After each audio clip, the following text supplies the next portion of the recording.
Boa noite a todos. Que o Mestre nos envolva em mais essa noite de reflexão.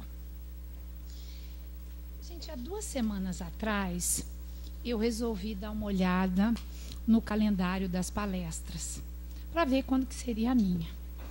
E tomei um susto quando vi que seria dali 15 dias. Cheguei em casa, comentei com meu marido, que sempre me ajuda, dá sugestão de tema, dá ideia, dá exemplo, acrescenta, tira coisas.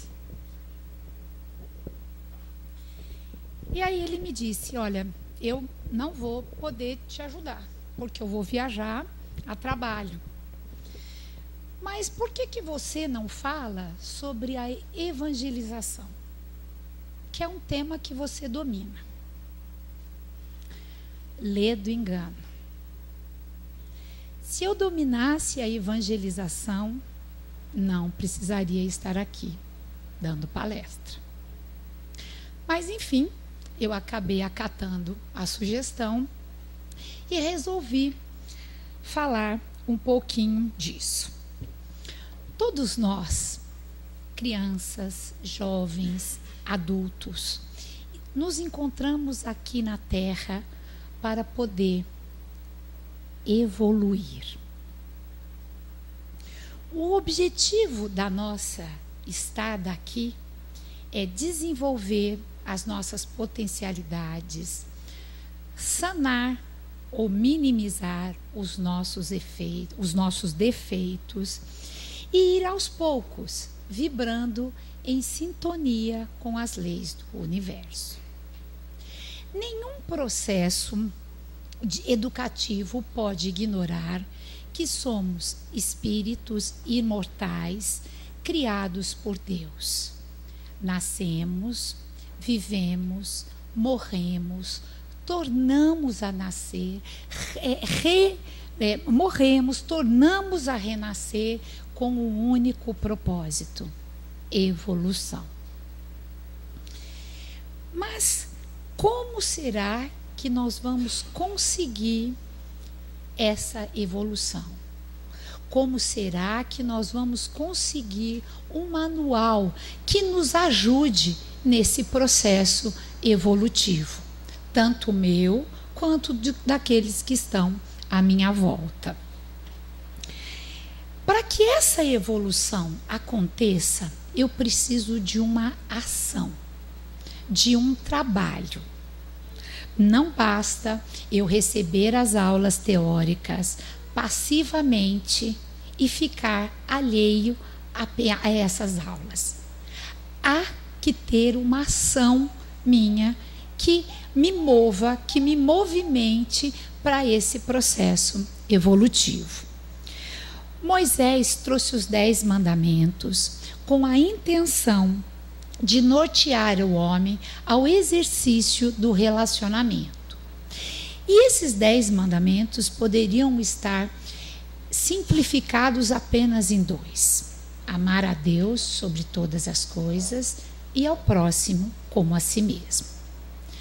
Jesus não veio derrubar a lei. Jesus veio fazê-la cumprir, apresentando-nos uma trilogia: eu, você e o divino, permeado numa relação de amorosidade.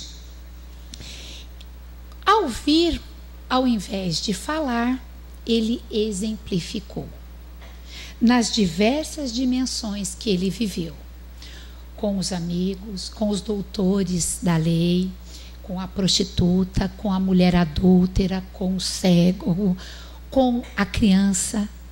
Nas mais diversas fases de sua vida, ele exemplificou.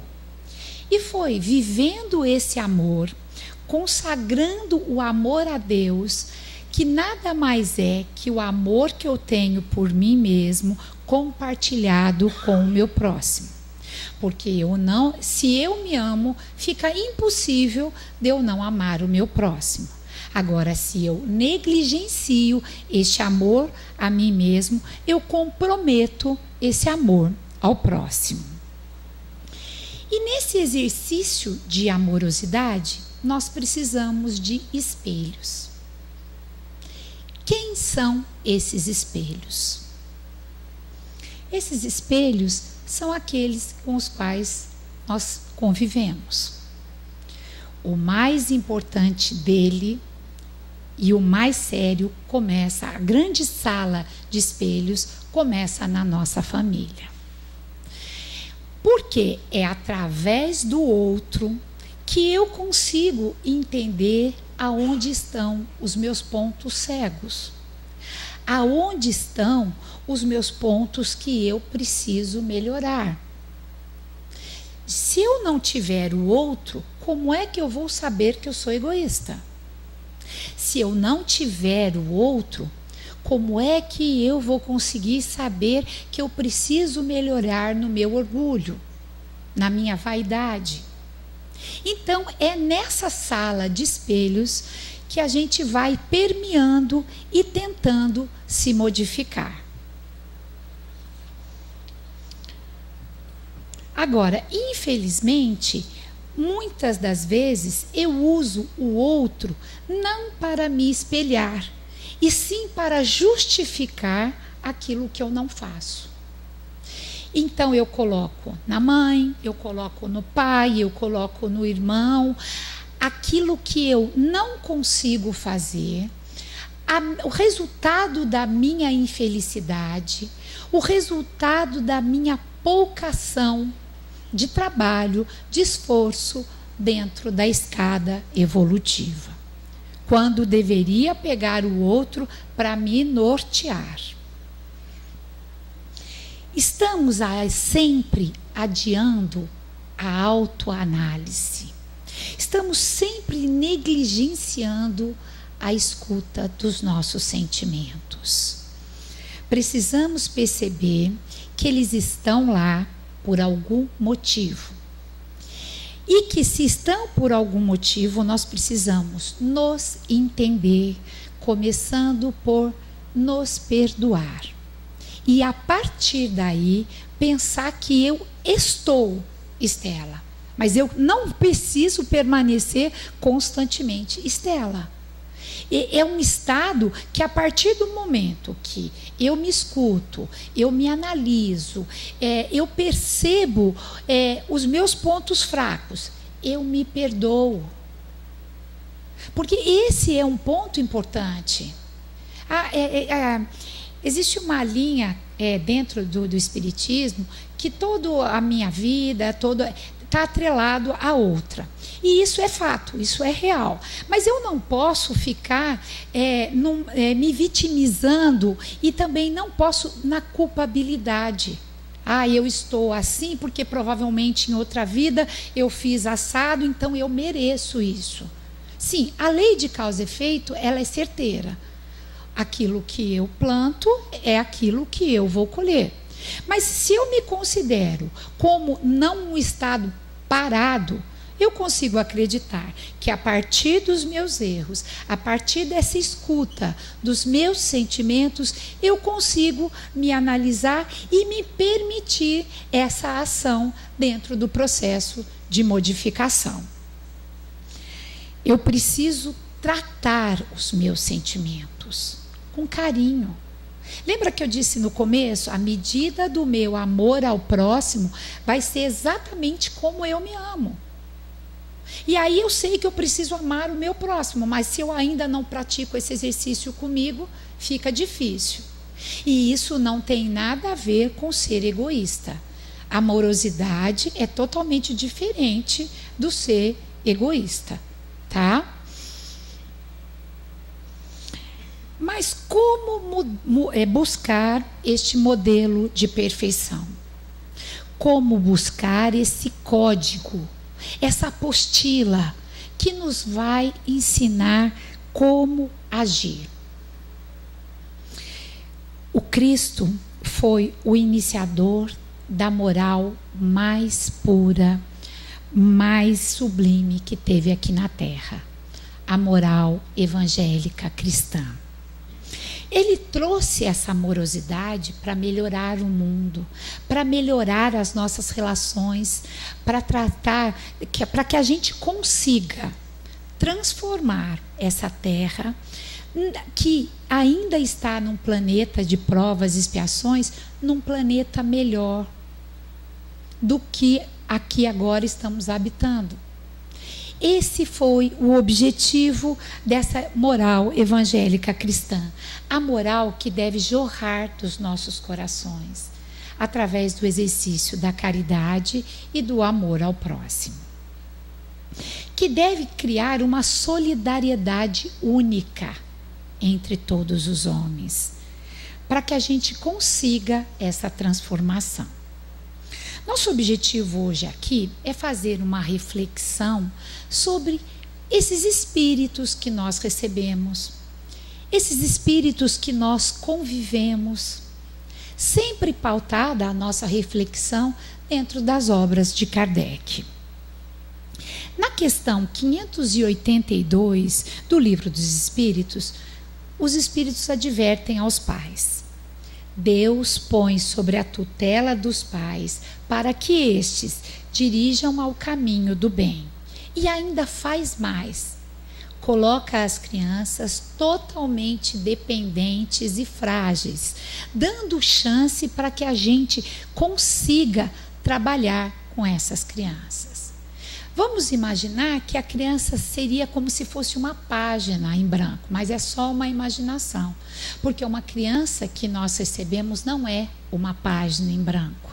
Ela é um espírito milenar que traz muitas coisas, só que ela passa, felizmente, graças à sabedoria divina, pelo esquecimento. E nesse esquecimento é o melhor momento para a gente começar a ajudar a plantar, a escrever as linhas dessa nova história que se inicia com uma nova encarnação. É por isso que a criança de 0 a 7 é considerada o melhor material para a gente semear. Vamos imaginar que ela seria como se fosse uma argila. Ela é totalmente moldável. Por quê? Até os 7 anos ela é mais moldável, porque o processo reencarnatório vai se confirmar a partir dos 8 anos. Então, é neste momento onde a gente pode plantar bons exemplos, boas condutas, ensinar, já que esse campo está mais propício. É triste a gente ver quando os pais resolvem achar bonitinho um filho de 3 anos falar palavrão. Ou contam uma vantagem quando o menino vem contando que pegou um lápis da escola e ninguém viu. Ah, ele é tão pequeno ainda? Não há nenhum problema nisso. O ditado é bem certo. A gente consegue acertar o tronco enquanto ainda é pequeno. André Luiz, no livro do Espírito da Verdade, afirma que os pais são os primeiros educadores. O lar, a escola. O primeiro dia de vida de uma criança é o primeiro dia na escola da vida. Certa ocasião, num centro que eu frequentava na Bahia, nós tínhamos um grupo de evangelização e uma evangelizadora contou uma coisa muito interessante. Após ela ter dado uma aula teórica para a turma de 5 a 6 anos, e lá também, assim como aqui, era dividido em ciclos, então seria o ciclo do jardim. Ela terminou a aula teórica e aí ela foi fazer a dinâmica. E a dinâmica era dar as mãos e formar um grande círculo. E uma das crianças se negou a dar a mão para a coleguinha. A coleguinha que estava ao lado era uma menina que estava vestida muito simplesmente, bem humilde, e a menina alegou o seguinte. Aí a evangelizadora perguntou: por que você não quer dar a mão para ela? E ela respondeu: ela é suja. E a evangelizadora teve uma sacada muito boa. falou para ela: não seja por isso, vamos todos lavar as mãos. E saiu com a turma inteira, foi até o banheiro lavar as mãos. Voltando, ela deu sequência naquela dinâmica. Agora a menina já não tinha mais desculpa, porque teoricamente as mãos estavam limpas. E aí, meio a contragosto, a menina deu a mão. Mas, para surpresa da evangelizadora, quando a mãe chegou para buscá-la, a evangelizadora contou para a mãe o ocorrido e ainda amenizou um pouquinho. Falou: acabou ficando tudo bem depois que a gente lavou as mãos, que nós lavamos todas as mãos, acabou ficando tudo bem. Para surpresa da evangelizadora, a mãe respondeu: ela não está acostumada a conviver com esse tipo de gente. Um outro exemplo, e esse é da minha vida pessoal, estávamos nós reunidos, como de costume, semanalmente, para realizar o nosso culto no lar. E após a leitura da lição da noite, eu fui fazer as vibrações. Na época as crianças eram pequenas e eu fui fazer as vibrações, aí pedi para os necessitados, pedi para aquelas crianças que eram abandonadas, aquelas crianças que sofriam com a fome, que sofriam com o frio. E terminamos o culto no lar. Quando nós terminamos o culto no lar, o meu filho do meio, que na época tinha 4 anos, me perguntou: mãe, por que você mentiu? E eu falei: eu não menti. Ele: não, você mentiu. Mentiu sim, mãe. Não existe criança que passa fome. Toda vez que eu tenho fome, você me dá comida. E aí eu percebi o quanto estávamos falhando dentro do processo educacional. Felizmente, nunca passamos uma situação como essa, de não ter o que comer. E como eu podia pretender que o meu filho de 4 anos pudesse abstrair isso? E aí passei a levar para conhecer orfanato, levar para conhecer abrigos de menores, e trouxe essa questão para a equipe de evangelização, onde nós estávamos negligenciando as aulas por falta de exemplo prático. As aulas foram reformuladas e elas passaram a ter a parte teórica e a parte prática. 2 situações onde fica evidente o quanto é importante a nossa evangelização dentro do lar. O quanto somos responsáveis por aqueles com os quais nós convivemos. E nesse exercício de responsabilidade, eu fico presa a um maior cuidado com a minha ação. No livro Entre a Terra e o Céu, psicografado de André Luiz, psicografado por Francisco Cândido Xavier, Emmanuel diz que ao reencarnar a gente faz um reencontro com os nossos velhos problemas de amor e ódio, de simpatia e de desafeto. E que algumas dessas circunstâncias, em determinadas fases da vida, ficam cristalizadas em nossas mentes. E muitas vezes nos leva a um despenhadeiro muito grande, nos arrastam para isso. Ele também afirma que ao conhecer a doutrina espírita, amplia a nossa visão, que não se circunscreve mais do berço ao túmulo. Explica ainda que do berço ao túmulo é uma das estações, eu quero dizer que é uma das viagens das muitas que nós temos que fazer. Então, muitos ainda dormem na ignorância, acreditando que temos só uma viagem.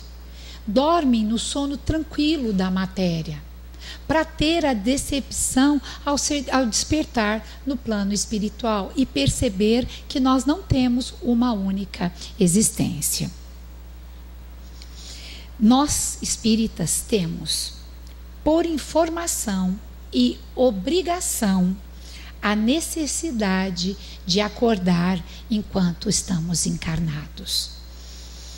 Precisamos caminhar de olhos bem abertos. Com esta proposta, a doutrina nos amplia essa visão. E ampliando a nossa visão, também aumenta a nossa responsabilidade.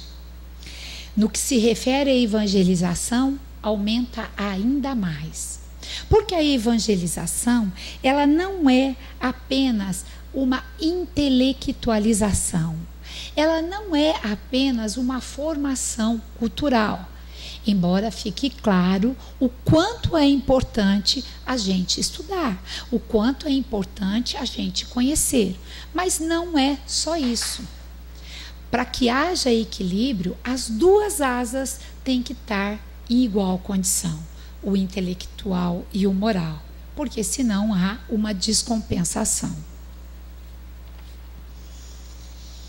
Como pai, como mãe, seguramente eu não esqueço de vestir o meu filho, de alimentar, de matricular numa escola, de me preocupar. Passo às vezes semanas tentando encontrar qual será a melhor escola para receber meu filho.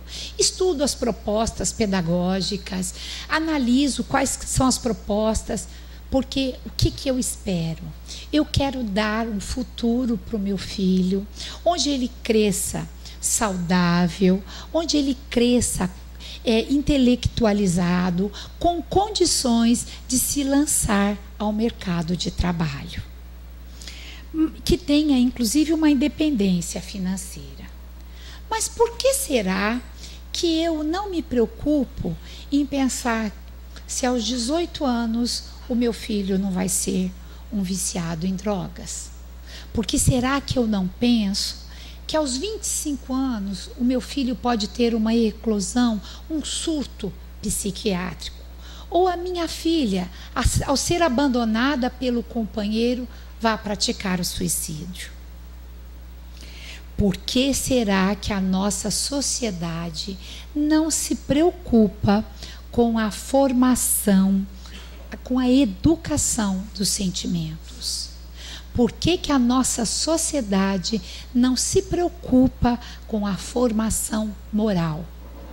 Nem consta isso nos programas educacionais. Nem apresenta isso, esse item, dentro da formação de um ser humano. Essa é uma pergunta e uma reflexão que comumente nós fazemos nas reuniões, né, Amab, de pais da evangelização. E às vezes eu me surpreendo com alguns pais que falam: olha, eu trago se ele quiser vir.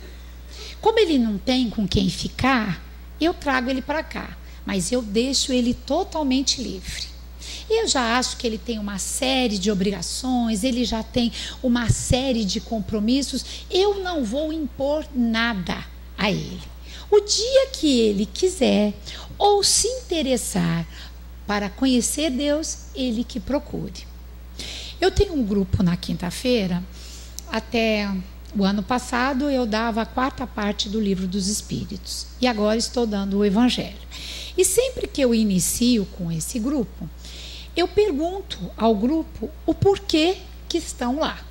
Como é que chegaram até a casa espírita? Como é que chegaram no estudo? 80% me respondem que foi pelo sofrimento. 10% me responde que tinha curiosidade. E 10% porque tem algum tipo de mediunidade e ela aflorou. Isso porque foi apresentado muito tarde. André Luiz, quando estava no umbral, ele permaneceu 8 anos lá e a mãe tentando ajudá-lo. E ele não conseguia sair, a mãe não conseguia chegar a ele, porque ele estava em outra vibração. E foi graças a um momento de lembrança, aonde ele volta quando era pequeno e vê a cena da mãe rezando com ele para dormir. E aí ele pensa: se há alguma força maior, por favor, me ajude. E naquele momento ele é conectado e auxiliado e levado para o nosso lar, aonde ele vai ser socorrido. Então, tudo que é apresentado cedo, mais fácil fica para a gente conseguir contribuir para este homem de bem. Antigamente, quando se falava em religiosidade, pensava-se em um modelo, nós estávamos preocupados com regras de etiqueta. Como nos vestir, como nos falar, onde frequentar, sem nenhuma conexão com Deus. Hoje essa proposta está muito diferente quando se pensa em religiosidade. Hoje a gente pensa numa reflexão mais profunda, onde como será que eu posso ensinar o meu filho, quando ser prejudicado por alguém, não se afogar em mágoas? Como será que eu consigo fazer o meu filho, ao encarar uma grande frustração decorrente de uma expiação, a se manter sereno e confiante em Deus?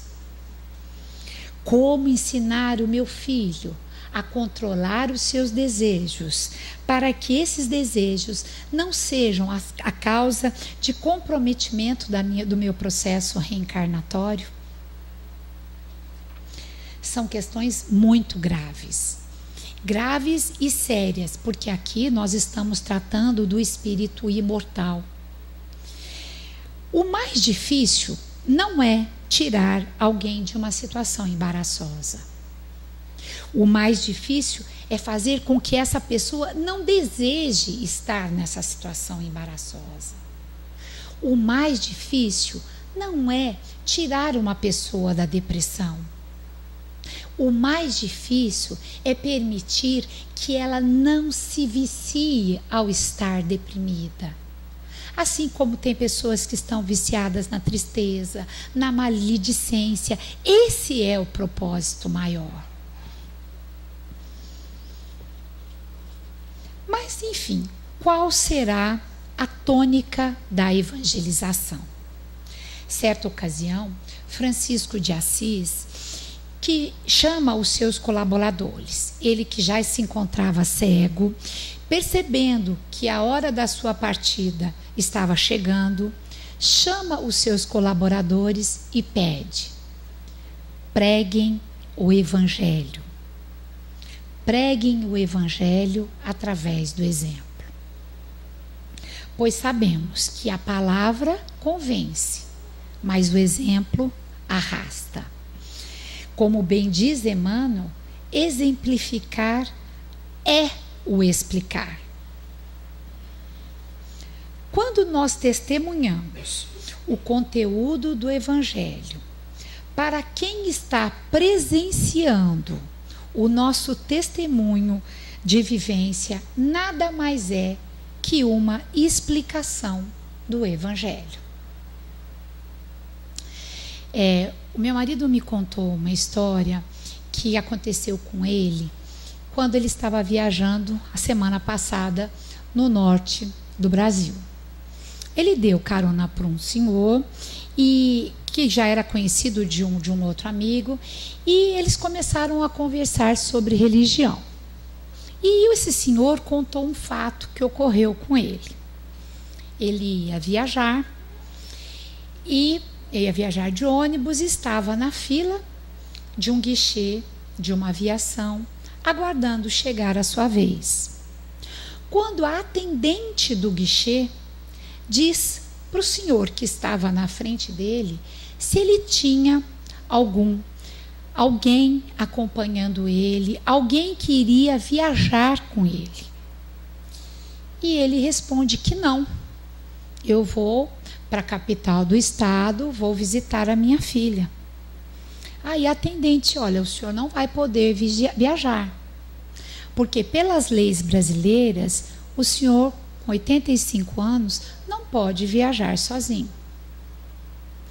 Esse senhor que estava junto com meu marido, de nome João, gaúcho, de 75 anos, estava atrás e interrompeu a conversa. E disse: eu posso me responsabilizar e acompanhar esse senhor. E o senhor, olha, pode? E a atendente, o senhor se responsabiliza? Ele, sim. Me dê aí o que eu preciso. Então o senhor precisa assinar. E ele comprou a poltrona ao lado deste senhor. Logo que se inicia a viagem, o senhor então afirma para ele: seguramente o senhor, com essa atitude bondosa, com essa atitude caridosa, é crente. E ele responde: não, eu sou um cristão, tentando aplicar os ensinamentos do Cristo no meu dia a dia. Mas aquele senhor não se deu por convencido. Ele ficou inconformado e ele queria saber qual era a religião dele.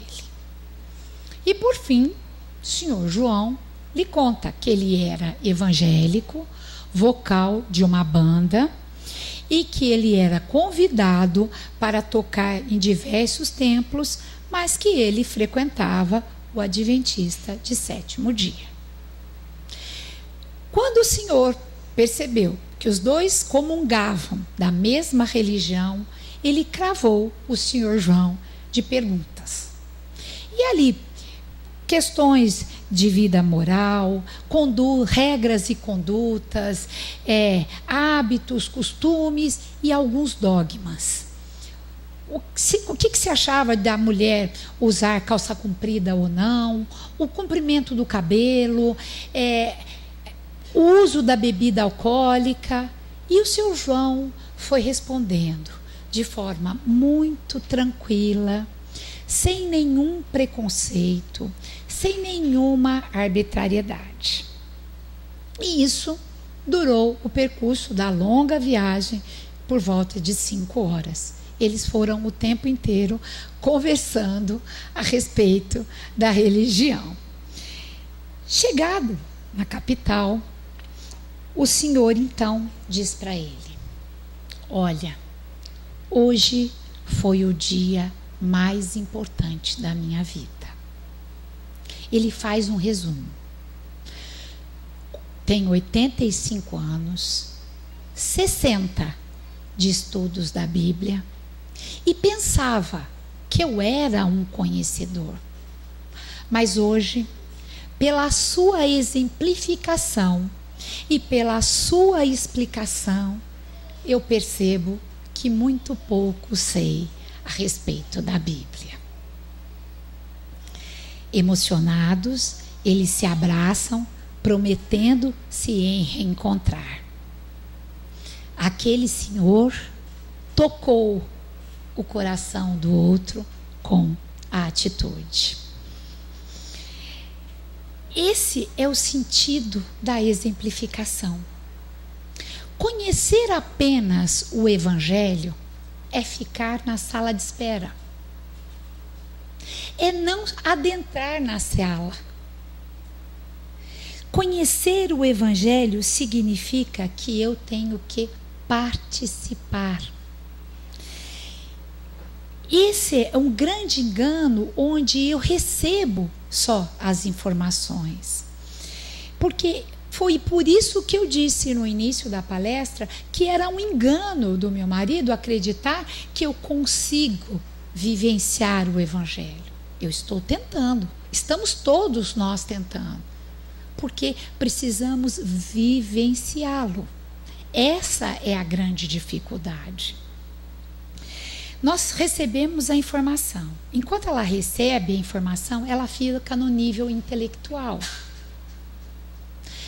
Quando eu consigo passar do nível intelectual para o nível do coração, eu consigo sentir o Evangelho. Só aí eu vou conseguir a aplicação. Evangelizar não é formar anjos. Evangelizar não é humanizar. Evangelizar é trazer a humanidade de Cristo representada pelo Cristo. Eu evangelizava na minha cidade e, diferente daqui, nós tínhamos um dia só para evangelização. Aqui não. Os pais vêm até a palestra e deixam as crianças para ser evangelizadas. Eu estava com a turma da mocidade e eu tinha uma grande amiga, uma amiga irmã, que evangelizava na pré-mocidade, ou seja, na pré-adolescência. E ela tinha um aluno muito difícil, que ria, que esperneava, que ridicularizava, que não prestava atenção, dizia que ela falava um monte de baboseiras. E muitas vezes essa evangelizadora tentou desistir. Eu não vou mais evangelizar. Não dá. Esse menino, pelo amor de Deus, eu não consigo fazer nada certo. E eu lá insistindo, não, por favor, não abandone. E uma evangelizadora impecável. As aulas dela eram fantásticas. Ela se preparava a semana inteira, ela pensava em exemplos, ela pensava em histórias, ela criava o material todo. E quando ela preparava as aulas, ele era o primeiro que vinha à cabeça. E ele também era o primeiro que levava a fazê-la desistir. Eu não vou mais dar. E assim, ela resolveu trabalhar com a amorosidade. E ela falou, eu vou exercitar. Veja bem a proposta, hein? Eu vou exercitar. Então ela chegava e era de praxe. Ela ia até ele e o abraçava. Ele meio arredio, não querendo, mas ela novamente ia envolvendo. E isso foi minimizando essas atitudes dele que perturbavam a aula. Num determinado sábado, o centro não estava ainda nem aberto. Não, mentira. Num sábado, ele faltou. Ela ficou preocupada porque ele era um aluno assíduo, mas não levou muito em conta. No sábado seguinte, ele tornou a faltar. E assim foram sucedendo durante 1 mês e meio. Ela entrou em contato com os pais, ligou, mas sem sucesso.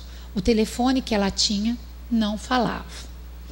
E ela, sem saber o que tinha acontecido, achando que era porque a aula estava chata, achando que ela não conseguiu atingi-lo, ele sumiu. Num determinado sábado, o centro ainda não estava nem aberto, mas lá estava ele sentado, segurando o rosto assim, com um olhar muito triste. Quando ela chegou, ele correu para abraçá-la. Num abraço muito apertado, sofrido, e começou a chorar. Ela, sem entender o porquê, abraçou, esperou ele se acalmar e aí perguntou: Eran, por que você sumiu? O que aconteceu que você faltou tanto? Por que você está assim? E ele respondeu: eu vim aqui porque é aqui e você é a única pessoa que é capaz de tirar a dor que eu estou sentindo. Meu melhor amigo foi atropelado na minha frente e morreu.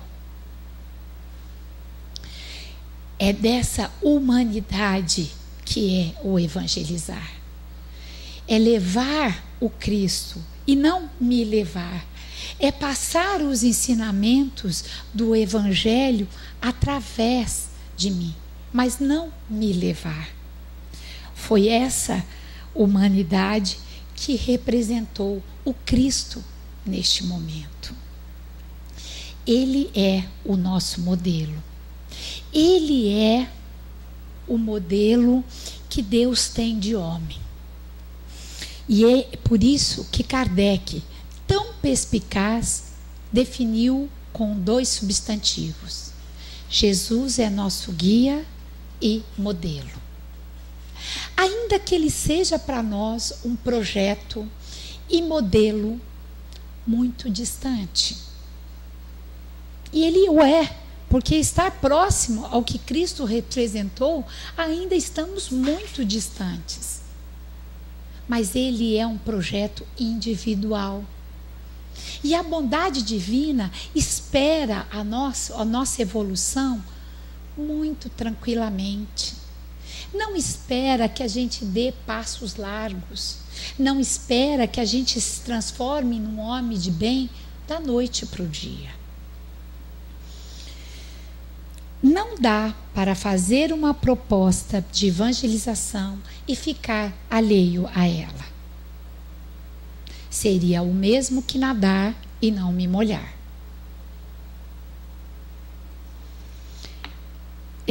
Nós temos uma evangelizadora aqui, ela está há 2 meses, eu falei para ela que eu ia falar dela, não, que eu ia contar, mas que eu não ia citar o nome, não. Ela falou, não, pode citar sim. Eu falei, então eu vou citar. O nome dela é Adriana, deve ser conhecida de vocês. E ela está há pouco tempo evangelizando com a gente. E ela contou um fato na nossa reunião que me chamou a atenção. Ela disse que a semana passada ela se pegou fazendo exatamente o que ela tinha alertado as crianças para não fazer. E tomou um susto. E rapidamente mudou de conduta. Ela disse, eu não posso falar uma coisa e praticar outra. O que ela estava fazendo? Ela estava se evangelizando. Porque a gente pensa que estamos transformando. Evangelizar não é levar algo, entregar algo ao outro. Evangelizar é me integrar ao outro. E nessa integração com o meu próximo, com o meu familiar, com os meus colegas de trabalho, é que eu consigo vivenciar o Evangelho. O brilhante, ele é o mais raro das pedras. E ele vai sendo lapidado a partir de outro brilhante, que vai batendo e vai tampando as arestas. Então, quando eu me entrego no sentido de integração com o outro, eu tenho mais chance de vivenciar o Evangelho. Isso funciona mais ou menos assim. Eu vivo aprendendo, eu aprendo vivendo e vivo aprendendo. Se você quer ter aula de algum instrumento, hoje a gente tem recursos dos mais vastos. Você pode comprar um instrumento, você pode baixar um vídeo no YouTube, você pode assistir uma aula no YouTube e você pode se apoderar das técnicas. Mas quando você se depara com alguém que toca aquele instrumento, com as técnicas que você aprendeu, isso fica tudo muito mais claro, muito mais nítido. Percebemos então que retratar a prática oralmente ou escrito não se compara com a vivência. Por qualquer descrição falada e escrita é um registro pálido, necessário, porém pálido. A necessidade do exemplo, porque a prática é o que melhor explica. Para a gente finalizar, Gandhi, uma mãe evangelizadora foi levar o seu filho para conversar com Gandhi. Ela esperou muito tempo, uma fila enorme, e quando chegou diante de Gandhi, Gandhi falou para ela, pois não, o que eu posso lhe ajudar? E ela disse, eu vim pedir para o senhor falar com o meu filho parar de comer açúcar. E Gandhi falou para ela, então volte a semana que vem. Ela, sem entender, foi embora. Na semana seguinte, ela voltou. Aquele mesmo percurso, uma fila enorme. estava diante de Gandhi. Então, Gandhi falou para o menino: pare de comer açúcar. E a mãe fica indignada. Puxa vida, eu peguei uma fila outro dia, enorme. Estou de novo aqui. Certo que você realmente fosse convencê-lo a parar, você só tem isso para dizer? Pare de comer açúcar? E Gandhi responde: acontece, minha senhora, que até a semana passada eu era um comedor voraz de açúcar.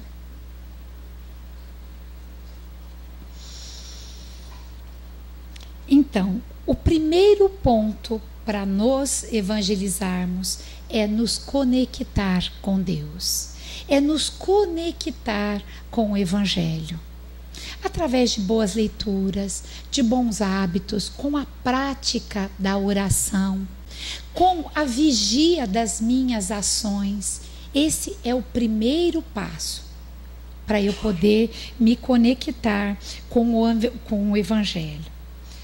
Portanto, não basta frequentarmos cursos, não basta recebermos muitas informações se nós não levarmos o centro para as nossas vidas. Vocês já repararam que aqui todo mundo é muito feliz? Domingo à noite é oi, oi, oi, os outros dias da casa. Todo mundo vem com espírito bom. A gente vem receber uma série de informações, a gente recebe o passe, a gente se renova. Que delícia que seria se a gente podia estar todos os dias no centro e não só domingo à noite, ou terça, ou quarta, aqueles outros dias que frequentam a casa. Porque a grande dificuldade é levar o centro para o nosso dia a dia. A grande dificuldade é receber essas informações, internalizar e começar a praticar. Mas isso requer um exercício. Não é para a gente se desanimar, não. Se a gente quer modelar o corpo, a gente vai numa academia. Se a gente quer modular o nosso espírito, a gente vai em busca de uma crença, qualquer que seja ela. Mas é importante que isso saia do meu nível intelectual, para ser sentido. Eu não assisti a palestra do José Lemos, mas ele falou muito a semana passada a respeito de sentir. Ele falava: vocês não estão entendendo, se vocês estão entendendo, está errado. O importante é sentir. E eu pego um gancho na fala dele. Conhecer o Evangelho pode ser muito fácil para todos nós aqui. Vivenciá-lo é o desafio. Eu acho que estamos... Então, evangelizar é quando eu sou capaz, nós evangelizamos, é quando eu sou capaz de ter uma atitude digna e ela resvala no outro. Uma aluna do grupo de quinta-feira me contou que ela teve uma desavença com um colega de trabalho que já trabalhava há 10 anos com ela. O motivo foi bobo, mas eles se desentenderam e estavam sem se falar. E ela trouxe isso para o grupo. Aí o grupo, um outro colega do grupo, sugeriu a ela que ela fizesse uma prece toda manhã no ambiente de trabalho.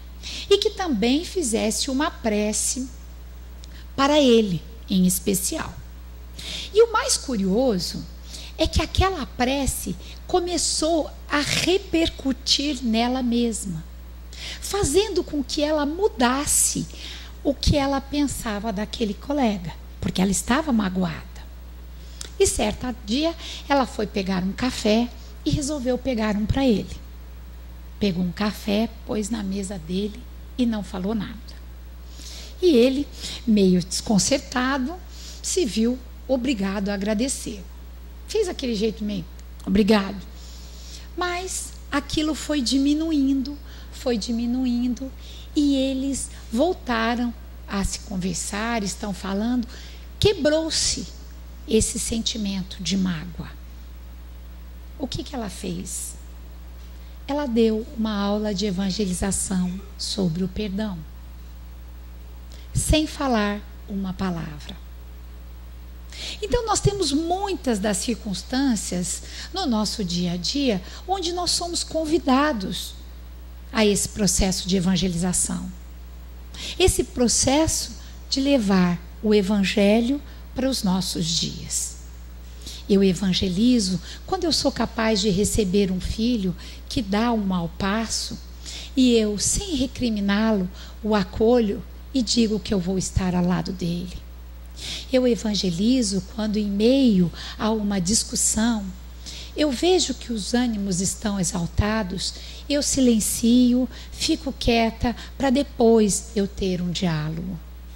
Eu evangelizo quando eu sou capaz de ser humilde e reconhecer um erro meu, me desculpando por aquilo que faço. Esse é o propósito da vinda de Jesus. Plantar o evangelho em nosso coração. Porque enquanto estiver apenas no nível intelectual, eu ainda estarei muito distante de busca de um homem de bem. Mas quando eu começar a sentir esse evangelho, isso vai me aproximando.